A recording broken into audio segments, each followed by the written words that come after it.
그렇죠? 우리가 다 본받고 싶은 아주 좋은 일꾼인데 이 친구가 하나 장애가 있네요. 보니까 그렇죠? 사도 바울도 육신의 가시 때문에 늘 힘들어 기도했는데 디모데도 아마 이 문제를 놓고 좀 자기가 기도하지 않았는가 싶은데 만성 위장병, 아마 디모데가 착해서 그런 것 같아요. 왜 착한 사람은 위장병 잘 걸리잖아요. 속 좁은 사람은 그냥 남에게 막 들이해대고도 자기는 뭐 뒤끝 없어 뭐 이러고서는 뭐 소갈이 안 하는데 남에게 한마디도 못하고 남의 얘기 다 듣다가 속이 아파갖고 배탈 나는 사람들이 있거든요. 저는 어떤 스타일인지 잘 모르겠네요. 아직까지 뭐 배탈은 안 아파본 것 같아요. 남이 사촌이 땅을 안 샀는지 뭐 배가 아파본 적은 없는데 이 사도의 부름을 받았던 이 디모데도 역시 사도적 기능을 감당하는 가운데서 굉장히 많이 힘들었는데 바로 육체적인 건강 문제 때문인데 질병이 있었던 것 같아요. 위장염. 제가 처음 안식년 들어왔을 때 94년도에 그 르네상스 클리닉이라고 하는 어떤 크리스찬이 하는 센터에서 선교사들 무료로 검진해 준다고 그래서 갔더니 내 뇌파 초음파 검사하더니 선교사님 이 두통이 자주 오죠. 이렇게 만성 두통을 좀 느끼시죠. 머리가 좀 많이 아프고 뭐 그러시죠. 이러는 거예요. 그래서 나 머리 하나도 안 아팠는데요. 그랬더니 머리가 아프실 텐데요 그러더라고. 나 그거 아파야 되는 거예요. 그러면서 이제 뭐 할 말이 없어서 그런지 의사 선생님이 그러더라고. 보통 선교사님들은 선교성 두통이라는 게 다 있습니다. 외국에 나가서 뭐가 바보예요? 말 안 통하면 바보예요. 음식 안 맞죠? 말, 언어, 길 뭐 이거 전부 다 생소하죠. 그러다 보면 안 그런 것 같은데 누가 스트레스 안 주는데 자기 안에서 스스로 스트레스가 되죠.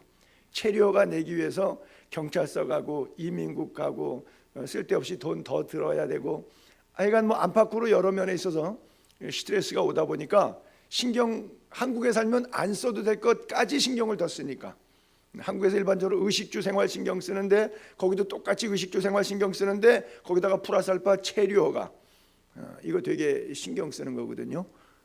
그러다 보니까 선교사님들은 다 이 선교성 두통이 있다. 이 의사 선생님은 아마 그렇게 생각한 것 같아요. 근데 하여간 뭐 단층 촬영 이렇게 초음파하더니 나보고 두통이 없냐 그러는데 있다고 그럴 건데 그랬는 모양이에요. 그 의사를 위해서. 어쨌든 우리가 때때로 몸이 불편할 때가 있는데 바울도 그랬고 디모데도 그랬고 여러분 몸이 불편할 때는 재해석하시기 바랍니다. 이거 왜 그러지? 하나님이 나 안 사랑하나? 이런 게 아니라 아픈 몸을 통해서 내가 하나님께 더 가까이 나아갈 수 있다. 고난을 통해서 주의 윤례를 깨닫게 되었다. 고난을 통해서 내가 더 성결하게 덜 죄짓고 그렇죠? 더 성결하고 그렇게 하나님께서 나를 만들어 가신다.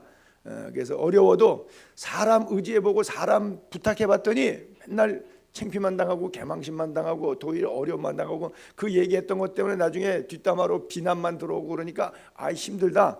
그러니까 이제는 사람 의지하지 말고 기도하자. 주님만 의지하자. 이거 만들고 전도의 열정이 불타고 천국의 소망이 가득하고 이런 나를 더 멋있게 만들어가게 한 하나님의 훈련의 과정이다. 이렇게 생각하시면 돼요. 어떤 문제에 봉착하던 질병이 있던 고통이 있던 이제부터 주님만 의지하고 주의 손을 통해서 도우심을 구하는 시간이다. 그렇게 생각하게 되기를 바랍니다. 자, 본문 23절을 먼저 올려볼게요. 이제부터는 물만 마시지 말고 내 위장과 자주 나는 병을 위하여는 포도주를 조금씩 쓰라 그랬는데요. 디모데는 그 사실을 몰랐을까요? 알았겠죠. 그렇죠? 근데 제 생각입니다. 디모데도 그 정도 상식 정도는 있어요. 근데 술이 갖고 있는 폐해가 있으니까 자기가 행동이나 생각에 이러다가 실수할 수도 있고 과히 좋지 않고 그리고 주변에 연갑자들을 보니까 술로 인해서 가정이 해체되거나 술로 인해서 인격적으로 좀 이상한 그런 케이스들을 많이 봤단 말이죠. 그러니까 술이 갖는 폐해 때문에 내가 아프다고 해서 이것을 위해서 술을 쓰는 것은 온당치 않다. 바울만큼 상식이 있었는데도 디모데는 그렇게 생각했던 것 같아요. 그것은 손영삼 목사의 주석에 나오는 이야기입니다. 그래서 제 생각에는 그래서 일부러 포도주를 안 썼던 것 같아요. 그랬더니 연갑자인 바울이 이렇게 고집 부리지 말고 그렇게 고집 부리지 말고 자꾸 이거를 네가 먹고 취해 갖고 너 즐기려고 하는 게 아니잖아.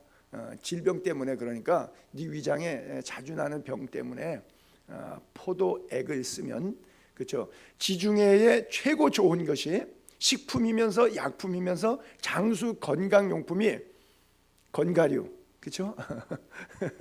건가류. 그래요. 뭐든지 과유불급이에요. 좋다 그러면 한국 사람들은 한 번에 다 좋으려고 그냥 그래서 그렇지, 뭐든지 장복해. 비타민 좋은 거 알지만 한 번에 다 먹지 않잖아요. 그래서 건가류 좋은 거고요. 그 다음에 또 올리브에서 나오는 기름, 레몬에서 나오는 기름, 석류에서 나오는 그 액, 하여간 이렇게 농산물, 지중해에서 나오는 농산물에서 추출된 액체가 식품이면서도 건강식품이고 치료제고 장수용품이에요. 참 좋아요.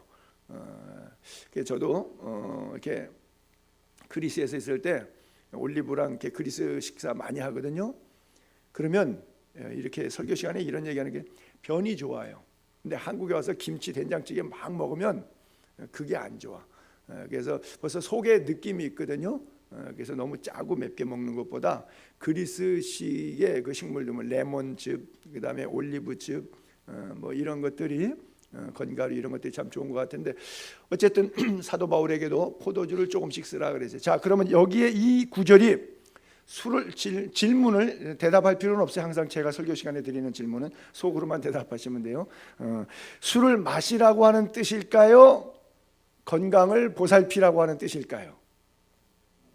대답하실 필요가 없어도 너무 하고 싶어서 여러분들이 대답을 하세요. 그래요. 이것은 술을 먹어라 이런 뜻이 아니에요. 술 먹고 싶은 사람이 꼭 이런 구절 갖다가 목사님 이거 봐요, 성경에도 술 먹으라고 써 있잖아요 라고 하는 용도로 되는데, 그것은 자기 욕심의 넌센스예요. 이 본문의 의도를 잘 읽어야 돼요. 이 얘기 안 가르쳐줘도 디모데 알고 있어요. 제가 생각하는 상식으로는 그거 안 가르쳐줘도 디모데 알아요. 근데도 자기가 더 영적으로 경건한 사람 되고 싶어서 몸이 조금 상하더라도 하나님 보시기에 기뻐하지 않는, 덕되지 않는 거면 안 하는 게 좋겠다. 왜? 그래야 설교할 때 힘이 있지.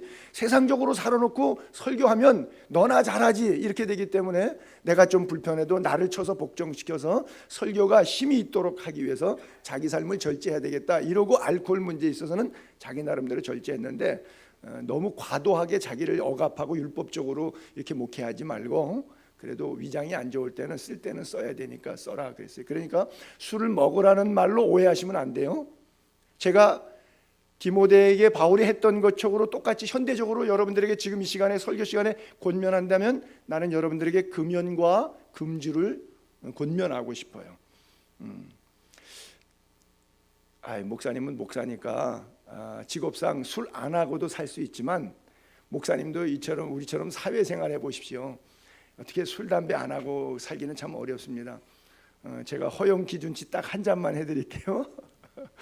두 잔은 안 돼요. 그냥 한 잔만 받아 넣으시고 2시간 식사 끝날 때까지 그 잔 끝까지 다 마시지 마시고 리필하지 않도록, 그래서 과하지 않도록, 실수하지 않도록, 여러분들이 가지고 있는 환경적 삶의 요소에서는 뭐 어쩔 수 없는 부분들이 있을 텐데, 그러나 그것을 홀짝홀짝 이렇게 즐기지 않게 되기를 바랍니다. 왜냐하면 백해무익하기 때문에 그래요. 이 구절을 2000년 전에, 즉 포도당 주사액이라든지 현탄액 종류의 위장에 코팅을 해주시는, 위궤양을 치료해 주시는 완화제라든지 이런 것들이 발명되지 않은, 즉 의학적 백신 개발이 안 된 상태에서 대체 용품이 없기 때문에 포도에서 나오는 액기스를 통해서 위벽을 좀 편안하게 해줄 수 있으니까 치유제 역할을 하니까. 근데 지금은 포도당 주사 나와 있어요. 현탄액 나와 있어요. 그래서 바울이 지금식으로 썼다면 이렇게 할 거예요 아마. 디모데야, 물만 마시지 말고 암포젤 M도 같이 복용해라. 겔포스도 같이 먹어라. 그렇게 썼을 거예요 저는. 제가 볼 때 그 포도주가 주는 이익과 알코올이 거기서 해치는 두 가지가 다 있거든요. 둘 중에서 하나를 없앨 수 있다면, 둘 다 좋은 쪽으로 갈 수 있다면 당연히 그걸 택하는 거죠. 그렇죠? 여러분 그런 의미에서 본문을 이해해 볼 수 있기를 바라고요. 또 이 술 문제만큼은 뭐 잠언의 23장에 너무나 많이 잘 나와 있는 것인데 성령과 견주고 있다는 거예요. 그렇잖아요. 1세기 때 성령이 충만했을 때 사람들이 막 방언으로 막 기도하고 서로 뜨겁게 피차 사랑하고 교제하니까 안 믿는 사람들이 뭐라 했어요? 저 사람들은 세술에 취했다. 그렇죠. 성령에 취한 걸 세술에 취했다.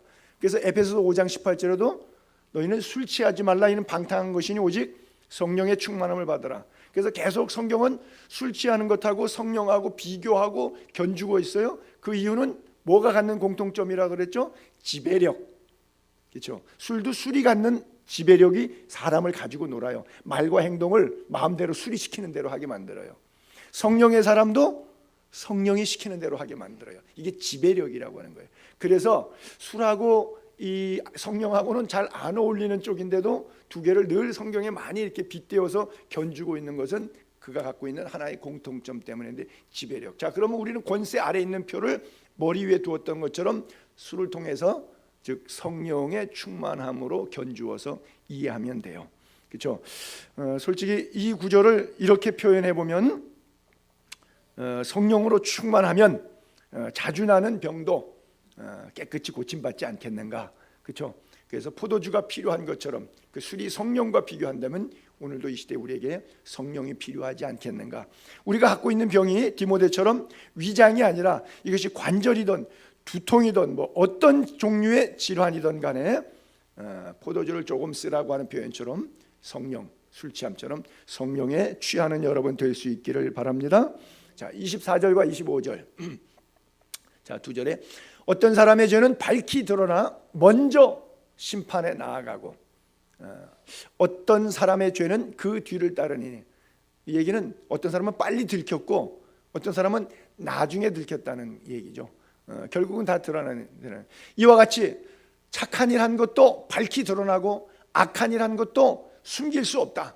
그렇죠? 선행도 밝히 드러나고 그렇지 아니한 것. 그러니까 선행의 반대니까 그렇지 않은 것은 악행이죠. 그렇죠? 선행도 밝히 드러나고 악행도 밝히 드러난다는 것을 좀 문법적으로 바꾸어서 수식어를 그렇지 아니하는 것도 숨길 수 없느니라. 사도 바울이 그렇게 표현했죠. 우리가 죄의 문제 다룰 때 아까 그 22절 그 우리가 지나갔던 안수 경솔하게 하지 말고 다른 사람 죄에 간섭하지 말고 자신을 지켜 정결하게 하라고 했던 본문에 22절에 보게 되면 이제 죄의 문제가 거기 나와 있는데 다른 사람의 죄를 간섭하지 말라 그랬어요. 여러분 이거 굉장히 중요한 메시지거든요. 다른 사람의 죄에 절대 간섭하지 마세요. 그걸 도와주려고 간섭했다가 내가 빠지는 경우가 너무나 많아요. 너무 비일비재하게 많아요. 죄가 왜 그러냐면요, 전념성이 있어요. 하와가 먹었죠. 제일 먼저 최초의 죄는 그거잖아요. 하와가 먹었죠. 그러면 아담이 충분히 죄의 문제 간섭해서 도와줄 수 있는 사람의 입장이에요. 왜? 아담은 원죄가 없어요. 먹지 말라는 얘기 하나님 앞으로 직접 들었어요. 하와는 남편에게 간접적으로 들었지만 성경의 뉘앙스의 흐름을 보면 아담은 직접 들은 사람이에요. 그러면 그 단계에서 도와줘야 될 사람이에요. 근데 죄에 동조하죠. 왜요? 죄는 전염성이 있기 때문에 그래요. 그래서 뭐 불구덩이에 구하러 들어갔다가 소방대원들이 가끔 가다가 자기도 불과 함께 이렇게 죽는 경우들도 더러 있는데 마치 죄라는 것이 내가 그 건져주고 도와줄 것 같은데 빠져버려요. 죄가 그만큼 마력적이고 굉장히 강한 놈입니다. 그래서 죄는 아예 안 가는 게 좋아요. 간섭하지 않는 게. 여러분 가짜 뉴스 자꾸 들으면 진짜 뉴스 됩니다.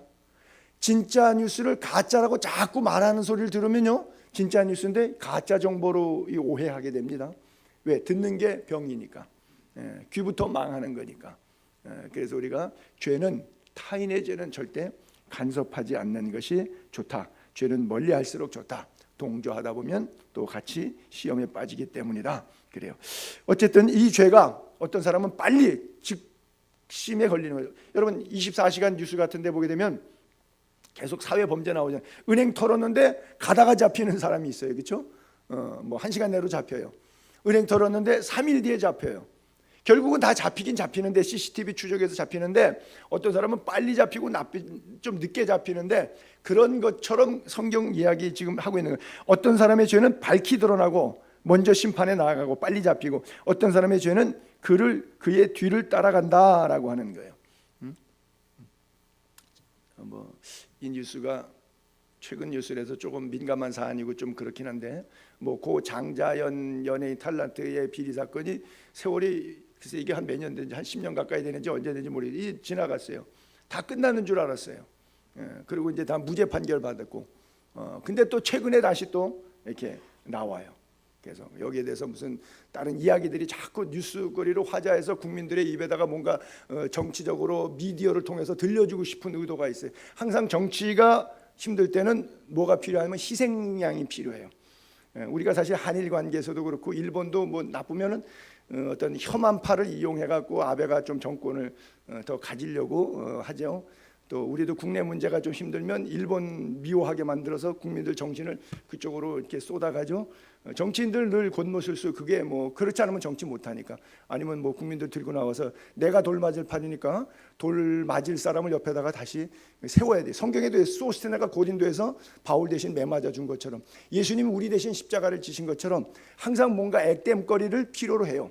이게 뭐 정치하는 사람들이 이 정도 머리 없으면 정치 관둬야죠. 뭐 어쨌든 좀 민감한 사안이긴 하죠. 뭐 유봉원이가 죽었다 안 죽었다 뭐 말이 많은데, 어쨌든 뭐 세월호 문제의 진상은 덮어지는 거예요. 뭐 바다 이야기, 태광 실험, 뇌물수수, 밀반출, 뭐 이런 적폐 같은 이야기들이, 뭐 노무현 대통령이 자살했기 때문에 공소권 없음 그래서 끝나서 그거 문고리 잡았던 사람들 다 살았다, 공소권 수사를 안 하니까 그렇게 해서 살게 된 이야기들도 있고요. 하여간 어느 쪽에서 보느냐 따라서 죄가 감춰진 것 같기도 하는데 결국은 나중에 다 드러나게 되어 있어요. 시간 차이라는 거예요. 지금 비유가 적절치 않은데, 제가 이 24절의 본문을 보면서 죄가 빨리 드러날 때가 있고 나중 드러날 때가 있다고 하는 메시지를 하다가 요즘 뉴스가 좀 생각나가지고 한번 이야기를 좀 거론해 봤어요. 중요한 것은 전도서 12장 4절 보세요. 하나님은 모든 행위와 모든 은밀한 일을 선, 악 간에 심판하시느니라 그랬어요. 그래요. 하나님은 다 아시는 거죠. 그렇죠? 그래서 때가 되면 뚜껑이 열리는데, 살아있는 동안에 뚜껑이 안 열린다고 해서 끝났느냐? 그것을 세상 말로는 완전 범죄라 그래요. 근데 하나님 앞에 완전 범죄 있어요, 없어요? 없어요. 여러분, 하나님 앞에서는 회개하고 털고 가셔야 돼요. 회개하고 털고 가셔야 돼요. 사람 앞에는 완전 범죄가 있어요, 법적으로. 그래서 공소가 어떤 거는 뭐 예를 들어서 간음죄는 10년이다, 살인죄는 15년이다, 유괴 살해는 유괴범은 20년이다. 근데 나중에 또 법 바꿔서 유괴 살인하게 되면 뭐 영원히 뭐 공소시효 없애버린다. 뭐 안 그러면 25년으로 늘린다. 뭐 25년 안엔 지가 안 잡히겠나. 뭐 이런 법적인 논리들이 있는데, 그거 다 사람들이 왈가왈부하지만 되든 안 되든, 완전 범죄가 성립이 되든 안 되든 떠나서, 공소시효에 있든 없든 떠나서 하나님은 심판하십니다. 그게 무서운 거예요. 우리가 세상 법정에서 나를 심판하지 않았으니까 살았다, 안 들켰다, 하나님한테 안 들켰다, 이런 건 없어요. 우리는 하나님 앞에 살아요. 대한민국 국법도 지켜야 되는데 국법보다 하나님의 법이 우리는 더 중요해요. 그렇죠? 하나님은 모든 행위와 모든 은밀한 일을 선악간에 심판하신다 그랬어요. 그래서 우리가 혼자 있을 때 내 모습이 진짜 내 모습이에요. 왜? 하나님하고 나하고 밖에 없잖아요. 은밀한 죄, 그렇죠? 은밀한 죄. 예전에 왜 수도사 얘기 그런 거 있잖아요.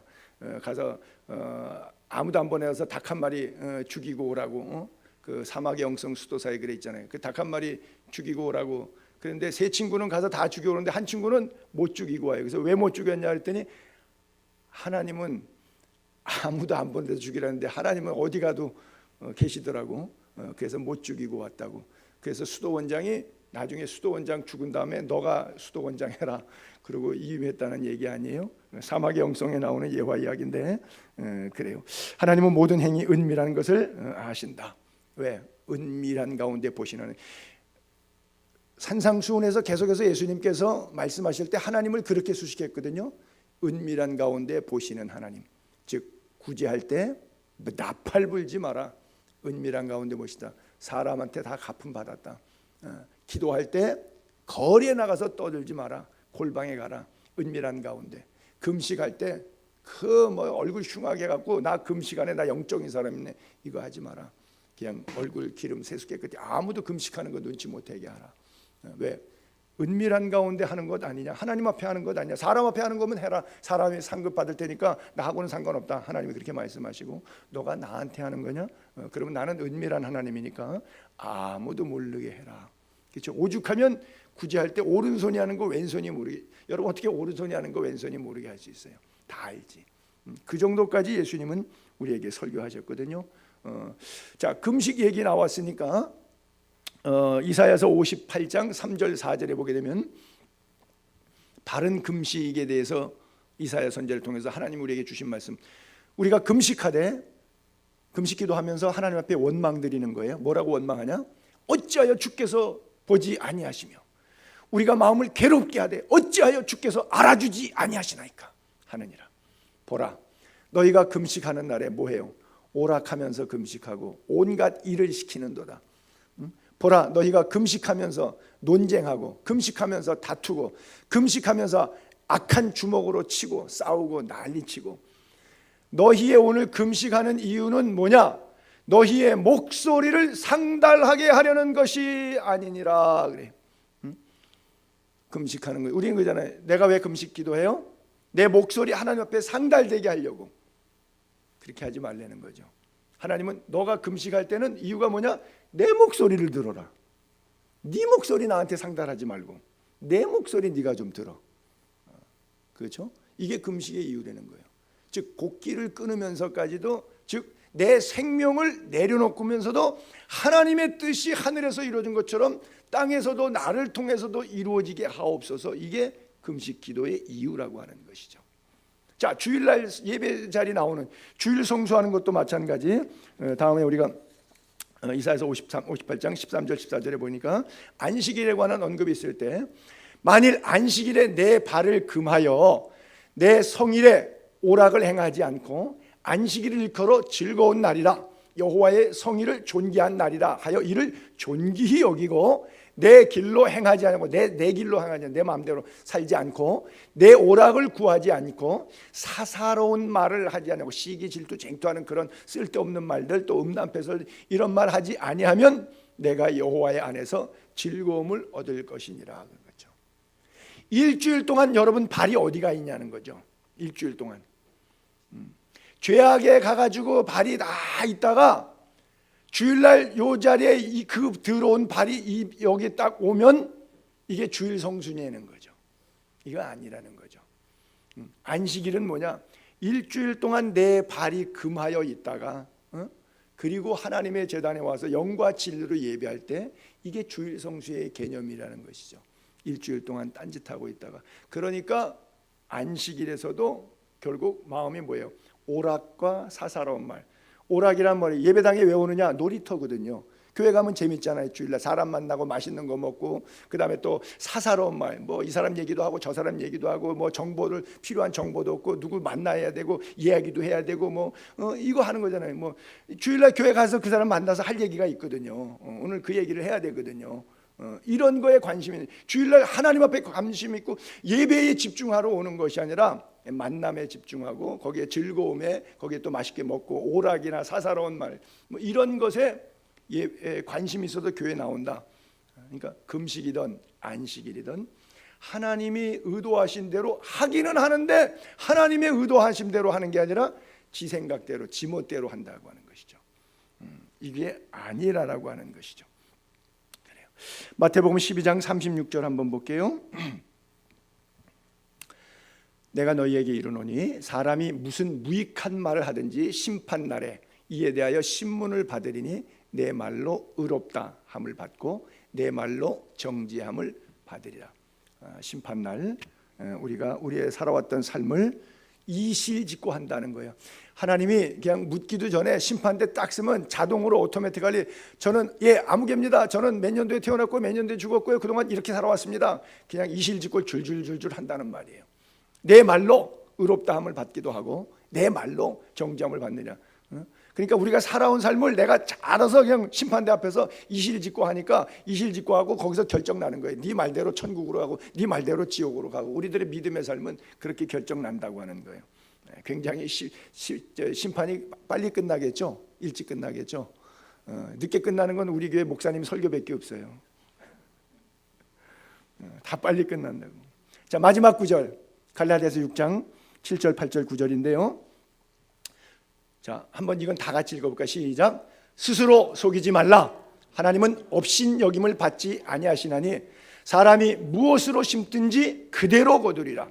자기의 육체를 위하여 심는 자는 육체로부터 썩어질 것을 거두고 성령을 위하여 심는 자는 성령으로부터 영생을 거두리라.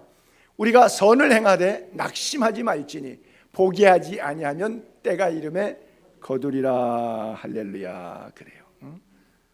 심은 대로 콩 심으니까 콩 나오고 팥 심으니까 팥 나온다. 심은 대로 나눈다. 선행도 밝히 드러나고 그렇지 않은 것도 숨길 수 없다고 말씀한 것처럼요. 여러분들이 그동안 선행한 것 때문에 나타났던 좋은 결과들도 많이 있을 거예요. 아마 개인적인 간증이 더러 많이 있을 거예요. 여러분 가운데 선한 일을 하는 분들이 또 알게 모르게 헌신하는 분들이 이름 없이 빚도 없이 하시는 분들이 있는 것을 제가 알거든요. 제가 졸업한 성결대학교는 어떤 권사님이 안양에 있는 자기 땅을 다 내놨어. 그래서 거기다가 성결대학교를 이렇게 세웠어요. 그 권사님 이름이 홍대실 권사님인데 그 권사님이 다 내놓으면서 조건이 없어. 뭐 우리 애를 뭐 어떻게 이 학교에 뭐 교수로 임용해 주세요라든지 뭐 어떤 조건도 있고 뭐 아무것도 없어. 그분이 땅 주고 벌써 50년 세월이 가까이 지났는데 작년엔가 교단 총회장이 불러가지고 그분 아들에게 표창패 하나 줬어요. 그래서 교단 신문에 났어. 야, 우리가 세월 지났는데 50년 됐는데 세상에 이 홍대실 권사님의 자녀에게 뭐 고마운 거 한 번도 표현 안 해. 그래서 표창패 하나 만들어서 그분 줬어요. 다 잊어버렸어요. 몰라요. 왜? 홍대실 권사님이 그거 내놓고 갑질을 안 했거든. 그러니까 50년 동안 모르는 거예요. 어느 날 갑자기 작년 총회장이 갑자기 그게 생각난 거예요. 야, 우리 학교 이렇게 크고 이렇게 잘 짓고 여기서 신학생들 많이 나오고 여기서 위대한 손영삼 목사도 나왔고 할렐루야. 졸지 말라고 헛소리 하는 거예요. 이렇게 좋은 일을 훌륭한 일을 하신 분인데 세상에 어떻게 된 거냐? 자녀들 찾아봐 갖고 그 자녀에게 갖다가 불러서 총회에서 불러 갖고 학교에 뭐 이게 뭐 총장 이름, 이사장 이름, 뭐 총회장 이름 뭐 이래 갖고서는 격려해주고 축복해줬다니까요. 그게 만평이라 그랬나 18만 평이라 그랬나 하여간 액치의 양평에 가면은 아세아납신학대학교 그 큰 어마한 큰 캠퍼스 있어요. 그거 최창근 장로님이 다 내놓은 거예요. 자기의 사제 땅인데 그때 총장이 어느 시절인데 아마 한철아 박사님이 총장이었던 시절이었던 것 같아요.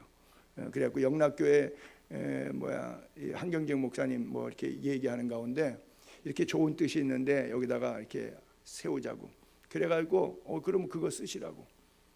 그래갖고 글쎄 그게 돈으로 환산하면 얼마나 되는지 모르겠어요. 하여간 뭐 거의 뭐 천문학적인 숫자일 건데 그분이 최창근 장로님 한 분이 그냥 다 내놨어요. 그리고 끝이에요. 뭐 원하는 게 없어요. 여러분 솔로몬 성전 누가 건축 원금했어요? 솔로몬 성전이라고 하는 이름은 제가 맨날 그러죠. 다윗 성전이지 그게 왜 솔로몬 성전이냐고요. 그렇죠. 헌금은 다윗이 다 했는데 그동안의 전쟁에서 40년 왕정 기간 동안에 모아둔 모든 금은 보화들, 청동들, 뭐 철기들 싹 모아서 창고에 계속 쌓고 모아놓았다가 1톤짜리 용달차로 실으니까 3,600대 3,600톤 되는 금은 보화와 철기, 청동들을 갖다가 하나님 재단에 헌금했어요. 여러분 건축 헌금 3,600톤 드린 사람이에요. 그래놓고 뭐라 그러죠? 갑질하죠. 다윗이 뭐라 그래요? 여호와여, 내가 무엇이 간데 이걸 드릴 힘이 나에게 있었습니까? 이건 주께로부터 받은 것이오니 주께 드리나이다. 그러고서는 기도하죠. 얼마나 멋있어요. 무엇으로 심든지 그대로 거두는 거예요. 그렇죠? 그래서 선을 행하되 낙심하지 말라 그러고, 오늘 본문에도 선행도 밝히 드러나고 그렇지 아니한 것도 숨길 수 없다 그렇게 써 있거든요. 여러분, 선행은 아니지만 여러분이 다 아는 스토리 가운데 한 토막을 제가 또 이야기를 할게요. 제 간증이니까 부담스럽지만 그냥 싫으셔도 그냥 들으세요. 재작년 마지막 그 예배 때 왔었던 친구들이었는데, 저 친구들 왔다 간 거 기억나시죠? 저 큰 그림, 지금 제 방에 어디 걸 데가 없어서 땅바닥에 놓아져 있는 그 그림이 있는데, 저게 중국에 94년도쯤으로 기억되는데, 하여간 22년 전, 24년 전 뭐 그 정도 좀 됐을 때입니다. 가가지고 할아버지 산소가 거기 있기 때문에 중국의 신학교 강의할 때마다 벌초를 하러 갔는데, 거기에서 그 마을에 진달래 마을이라, 앞에 진달래꽃이 있고 뒤에 보게 되면 이제 강물이 흐르고 뒤에 마을인데, 거기다가 다리 놔달라 그래갖고 제가 놀래갖고 다리를 얼른 놔드렸잖아요. 제가 돈이 없는데, 그래서 놔드린 다리가 바로 저 다리입니다. 제가 우리 아들 미국 가기 전에 데려가서 할아버지 산소에 성묘를 시켰는데, 바로 저 다리, 저 마을 앞에 있어요.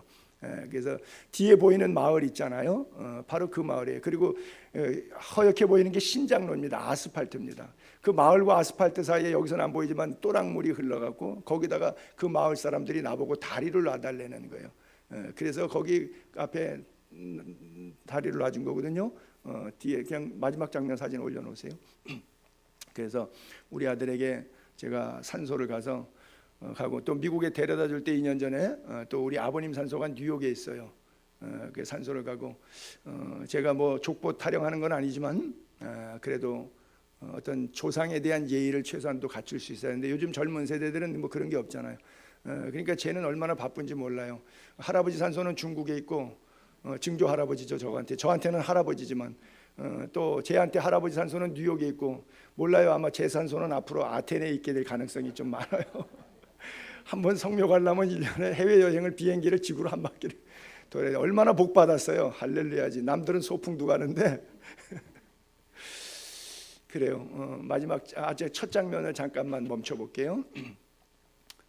그 다리가 있었던데, 다리를 빠졌던 아이들이, 그러니까 개울에 다리 발 걷어갖고 지나다니던 아이들이 저렇게 컸잖아요. 뭐 그 시대나 내 시대나 뭐 다 동시대 사람이니까, 그래갖고 나중에 한국에 와서 자리 잡고 돈 번 다음에 그 마을 추억 이야기하다가, 우리 또 육촌 조카가 아마 육촌 이제 7촌 조카가 되는 거지. 5촌 조카가 되는구나. 4촌 누나의, 그러니까 한국에 나와서 식당을 해요. 그래서 쟤들 또래니까 자기들끼리 동창들끼리 만났잖아요. 그래서 얘기하다가 저 수다를 떠는 거예요. 우리 마을에 다리에 그 강의사인데, 남조선에서 목사 선생이 와가지고 그때 어떻게 뭐 황소 한 마리 잡아달라는데 다리 놔달라 그랬더니 파티 안 하고 그 돈으로 다리 놔갖고서는 이렇게 했는데, 우리 그때 발 안 빠지고 다녔다고. 야, 그거 우리 삼촌이야. 그래? 내가 그때 돈 전달했어. 그 교편에 전달했거든요. 100불짜리 훌캐시 달러로 갖다가. 그래? 내가 전달했어. 그러니까, 야, 니네 삼촌 좀 만나게 하자. 그래서 나에게 식사 대접하고 저 그림을 그려서, 그것도 유명한 화가인데, 내가 보니까 그림은 잘 못 그렸는데 자기 딴에 아주 유명한 화가네. 그래갖고 그 마을이 진달래 마을이니까 앞에 진달래꽃 배경으로 쫙 깔고, 뒤에 이제 저걸 확대하면 나중에 보이긴 한데, 뒤에 강줄기 약하게 보이고 마을하고 뒷산이 똑같아요. 그 마을 사진 찍으면 저렇게 나와요. 그래서 사진 찍어갖고 화가한테 줘가지고 가서 저 큰 그림을 저한테 갖고 왔는데, 제가 무슨 자랑을 하고 싶은 거냐, 여러분에게는 그게 자랑이 될 수 있는데 저는 자랑이라고 하진 않지만, 22년 전, 24년 전에 저 사람들이 요청할 때 내가 전도할 목적으로 그냥 선행이라면 선행, 그냥 원하는 달이 나는, 목사가 무슨 돈으로 저걸 내겠어요. 그리고 기도하는 가운데 제가 부탁했던 것이, 나는 평생 목사인데 기도해서 응답 안 된 게 없다. 여러분이 다을에 말이 나아질도록, 목사 월급은 선생질하는 것과 같아서 돈이 얼마 안 되지만 여러분들도 기도하고 나도 기도하자. 그럼 하나님이 돈 주셔서 여러분들이 원하는 대로 다리 놓게 될 거다. 그리고 갖고 2달 안에 돈을 보냈는데, 아테네 돌아가가지고 김동진 집사님이라고, 우리 교회 김동욱, 김동빈 뭐 이름이 같은 분이 많아가지고 정진기업이라고 하는 리비아 쪽에 맨파워 하시는 그 집사님인데, 갑자기 그분이 우리 집에 찾아왔어요. 우리 집에 난생 처음 찾아오신 집사님이에요. 찾아왔어요. 그러더니 집안에 들어오지도 않고 서류봉투 놓고 갔는데 12,000불을 놓고 갔어요. 저걸 지을 수 있는 돈을 그냥 놓고 갔어요. 그게 내가 뭐가 생각났겠어요? 다리가 생각났지. 하나님이 심부름 시키는구나. 그래서 심부름했어요. 그리고 끝났어요. 잊었어요. 단 이제 중국의 신학교 강의하러 갈 때마다 거기에 할아버지 산소가 있으니까 그 마을에 제가 낫 가지고 가서 했는데 작년에만 못 갔어요. 중국의 신학교 시진핑 때문에 한국에 여기 나와서 공부하고 제가 작년에 중국 못 갔어요. 그랬더니 서중성 목사님이 지가 낫질해가지고 낫질한 사진을 나한테 보내왔어요. 그래서 여기 오면 제가 대접 잘하는 이유가 그러면서 그래요. 중국에 사는 사람들도 자기 부모 낫질을 하러도 1년에 한 번도 안 가는데 그래도 목사님은 중국에 살지도 않는데 이렇게 중국에 올 때마다 낫 가지고 와서 하루 종일 그 땀 흘리고 그 성묘한다고. 그래서 하여간 그분이 좋아하는데 어쨌든 메시지 핵심은 그거예요. 22년 24년 지난 다음에 저들이 나에게 이거 선물을 한다고 가지고 올 거 내가 생각했을까요? 그거 기대하고 내가 했을까요? 상상도 못했죠. 20년 뒤에 무슨 일, 2년 뒤에 여러분 어떻게 될 거 어떻게 알아요? 2년 뒤에 몰라요. 근데 여러분 지금에서 20년 뒤에 어떻게 될 것 같아요, 여러분? 이거는 아무것도 아닌 사람의 한 이야기예요. 그죠? 근데 하나님은 어떠실까요? 여러분들의 악행을 한 거 다 기억하시고 여러분들이 선행한 거 다 기억하세요. 물론 그 악행은 하나님 앞에 회개하면 용서하시고 다시는 기억도 아니하시지만 특별히 여러분들이 선을 한 거. 그러니까 바울이 계속 강조하는 게 뭐예요? 선을 행하되 낙심하지 말지니 포기하지 아니하면 때가 이름에 거들. 그 때는요, 내가 죽은 다음에도 모를 수 있어요. 제가 살아있는 동안에 저런 일이 한 번 있었는데 저런 일이 없었다고 해도 저 마을에서 있었던 사람들은 메모리가 남아있을 것 아니에요. 그리고 글쎄 모르겠어요. 하나님은 기억해 주실 것 아니에요. 근데 물론 제 돈은 아니에요. 제가 심부름만 한 거죠. 사실 우리가 뭐 미자립교회 성지순례도 시켜드리고 어마어마한 뭐 1,000만 원대가 넘는 그런 일들을 하는데 제가 무슨 돈이 있어서 그거 하겠어요. 삶의 현장에 들여다보면 허덕허덕 숨쉬기 힘들죠. 근데 어마어마하게 하나님께서 심부름을 시키시는 거예요. 그러면 나는 뭐예요? 순종만 하면 돼요. 여러분들도 순종만 하면 돼요. 그래서 선한 일을 행하되 낙심하지 않으면 때가 이르면 거둘 것이고요. 죄도 반드시 빨리 드러나냐 안 드러나 차이지 반드시 언젠가는 드러난다고 하는 거예요. 그리고 선행도 밝히 드러나고 숨길 수 있는 이라가 아니라 숨길 수 없는 이라. 기도하겠습니다.